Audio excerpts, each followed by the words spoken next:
The Umpling Sports Club kicked off its year-long Golden Jubilee celebrations today with a grand inauguration ceremony. The Chief Executive Member of the Khasi Hills Autonomous District Council, Pyniaid Sing Syiem, attended as the chief guest and hoisted the Golden Jubilee flag. The event saw the participation of Dorbar Shnong Umpling members, including Headman S Pyngrope, as well as youth and women's groups, school students and residents from across the Umpling locality. During his address, Pyniaid Sing Syiem highlighted the significant contributions made by the Umpling Sports Club over the past 50 years, not only in promoting sports and games, but also in enhancing the welfare and well-being of the local community. He also announced a contribution of Rs 5 lakh to the club, a gesture of the state government through the Chief Minister. Additionally, Syiem encouraged the Dorbar Shnong to actively pursue the completion of the Umpling Sports Complex and Indoor Stadium, a project he had initiated during his tenure as the area's legislator.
Kalau kajing kemen, nama pi day berdip, nasi ke function, jing breakup community sports club.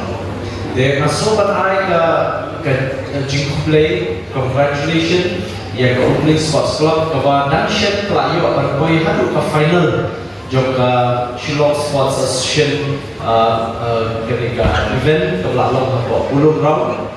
Yang kepada terapai di final, mereka cuma jawab pada final. Walau kata telah ada kurang, yang kata Umpling Sports Club yang Shnong kepada terapai hadu ketika level.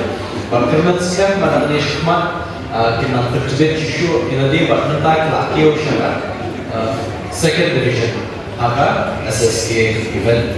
Dia beli pun yang coach yang nomelak club kita penwandur lah sanjur ya ka dukom ya ka jumpi ya ki players of club rocket berpaudam yang Umpling kun kawin na club Shnong tu kecaka kabalai ngin propose no ke indoor multi-purpose hall ya kabala ang penlong ki event ku ki indoor fair sporting activities. Wah, ini kisahlah kita sultanat berniagai ini untuk activities kilapan cimentar betul.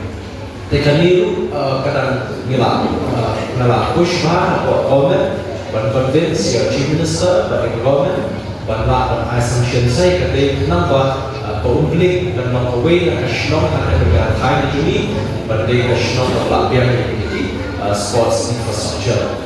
Dia sokongan berdalam Khasi hande Syiem kemarin bau, berlawan raku kecil aku beli Chief Minister, menera yo banyak keren bagi Dorbar Shnong, tapi dia dengan Golden Jubilee celebration, lah aku beli nak kerja di sokongan ke sama, nak kerja di orang Ajira, nak Chief Minister special grant, nak kerja di event baru asisnya yang program, kalau 5 lakhs. Senang juga, nak kembali.